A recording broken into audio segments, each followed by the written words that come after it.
Саламатсыңдар ма балалар? Қазір бізде математика сабағы. Сабағымыздың тақырыбы өнімділік. Сабағымыздың мақсаты қандай? Бүгін біз не үйренеміз? Бүгінгі сабақта балалар өнімділікке берілген есептерді шығаруды үйренеміз. Сен қазір есепті шығара аласың, кітап оқып анаңа немесе әкеңе көмектесесің. Бір жұмысты әртүрлі уақытта орындауға болатынын байқағанда боларсың. Шамаларды қарастырайық. Өнімділік белгілі бір уақытта, 1 секундта, 1 минутта, 1 сағатта, 1 күнде, 1 аптада, тағы сол сияқты орындалған жұмыс. Басқаша айтқанда, өнімділік жұмысты орындау жылдамдығы. Мысалы, кондитер күніне 12 торт дайындайды. Күніне 12 торт дайындау бұл еңбек өнімділігі. Т жұмысты орындауға кеткен уақыт. А орындалған жұмыс.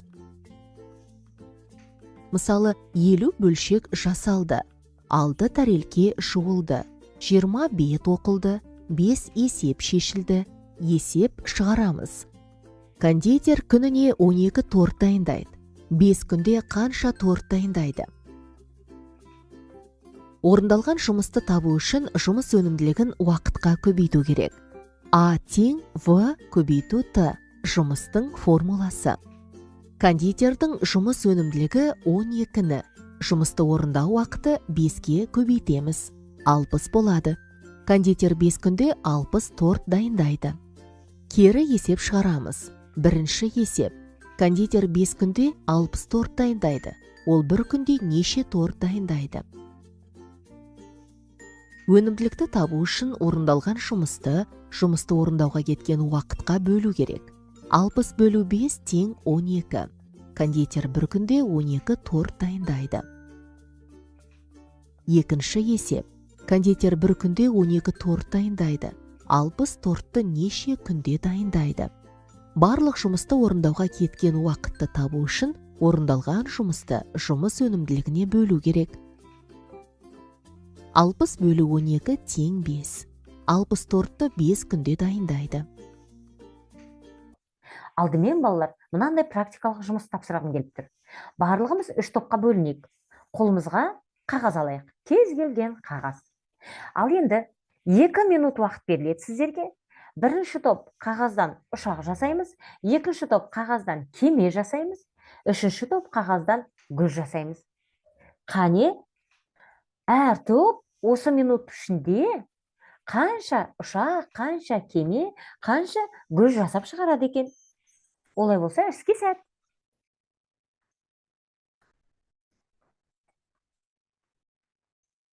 Жарайсыңдар балалар. Қане, қанша уақыт жұмыс жасадыңдар? Кім осы уақыт ішінде неше ұшақ жасады, неше кеме жасады, неше гүл жасады? Мен 2 минут ішінде бір-ақ қана зат жасадым. Ал сендер ше? Осы уақытта қанша зат жасадыңдар? Бұл жасалған заттардың көлемін не деп атайды деп ойлайсыңдар? Дұрыс айтасыңдар. Бұның аты жұмыс. Қандай жылдамдықпен жасадыңдар? Осы жасалған жұмыстың жылдамдығын не дейді? Жарайсыңдар. Өнімділік деп атайды. Балалар, енді бір мына экрандағы суретке назар аударайық. Суретте балалар берілген. Суреттің төменгі жағында мамандықтар. Балалар, жақсылап тұрып ойланып, кім жылдам есептеп шығарады екен? Қанша уақыт кетеді екен сендердің осы есепті шығарып, кімнің қандай мамандық таңдағанын білу үшін уақытқа есептейік. Кім қанша уақытта есептерді шығара алады екен? Қане, іске сәт.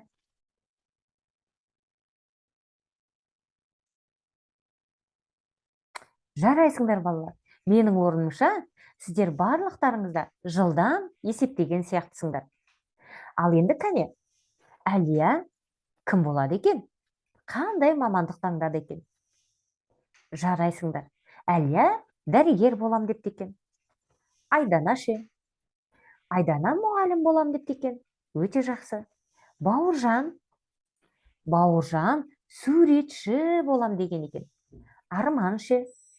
Арман аспазшы болам деген екен.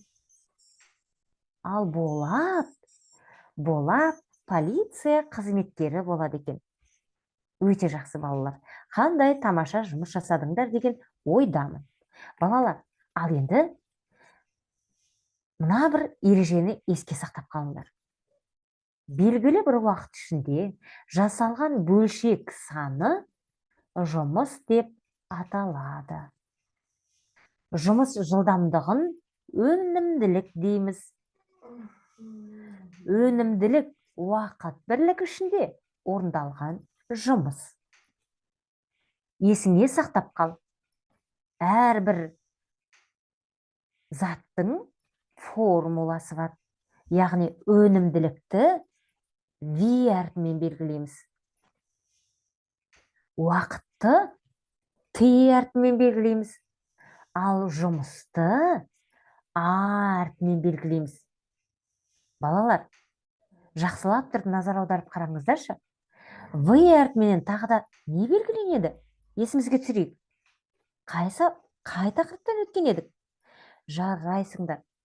Жылдамдық, уақыт, қашықтық тақырыбында өткен болатынбыз. Жылдамдықты V әрпімен белгілейтінбіз. Шатастырып алмайық. Тағы да V әрпімен нені белгілейміз? Дұрыс айтасыңдар. Геометриялық фигураның көлемін тапқан кезде біз V әрпімен белгілейміз. Ал T әрпімен өте жақсы. T әрпімен жылдамдық, уақыт, қашықтық тақырыбында да уақытты T әрпімен белгілейтін едік. Өте жақсы. Осы формулаларды бір-бірімен шатастырып алмайық. Есімізде сақтап қалайық.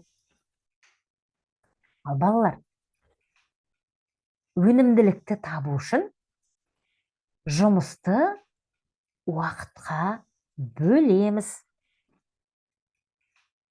Ал жұмысты табу үшін өнімділікті уақытқа көбейтеміз, балалар. Ал енді уақытты табу үшін дұрыс айтасыңдар. Жұмысты өнімділікке бөлеміз. Тамаша, балалар. Естеріңізде сақтап қалыңдар. Ал енді осыған байланысты есептер шығарып көрейік. Кәне, алдарыңызда кесте берілген. Осы кестеде берілген есептерді шығарып көрейік. Қане, шебер 15 бөлшек жасалған екен 8 сағатта. Ал қанша жұмыс кетті екен? Қанша? Қане, дұрыс айтасыңдар. Жұмысты табу үшін не істейміз? Жұмысты табу үшін өнімділікті уақытқа көбейтеміз. Өте жақсы, тамаша. Келесі шебердің шәкірті. Шебердің шәкірті 7 өнімділік 4 сағатта жасапты екен. Ал жұмыс белгісіз. Қанша? Жұмысты табу үшін не істейміз? Өте жақсы. Жұмысты табу үшін уақытты өнімділікке көбейтеміз. Тамаша. Ал енді тігінші көйлек тіккен екен. Оның ішінде 48 көйлек тікті екен. 48 көйлекті 3 күн бойы тіккен екен. Сонда қанша көйлек тікті? Қане? Өте жақсы. 16 көйлек. Ал енді ол қалай есептеп шығардық? Өнімділікті табу үшін не істеуші едік? Жарайсыңдар. Жұмысты уақытқа бөлеміз. Ал келесі. Металл жонушы. Металл жонушы 96 бөлшекті 3 күнде жасаған екен. Ал енді қанша бөлшек жасаған екен? Жарайсыңдар, 32 бөлшек. Ол қалай шықты? Қалай есептеп таптық? Тамаша. Өнімділікті табу үшін жұмысты уақытқа бөлеміз. Келесі. Мәтін теруші. Мәтін теруші 36 бетті 12 бет қанша уақытта жазып шығарды? Қане?